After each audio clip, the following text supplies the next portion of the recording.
పసుపు తాడు ఒకటే మహాభాగ్యమై బ్రతుకుతోంది పడతి పతే లోకమై.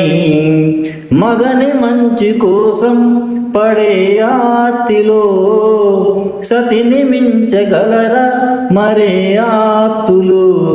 ఏ పూజ చేసినా ఏ నోము నోసినా ఏ స్వార్థం లేని త్యాగం భార్యగా రూపమే పొందగా అపురూపమైనదమ్మాడ జన్మ. ఆ జన్మకు పరిపూర్ణత ఇల్లాలమ్మా.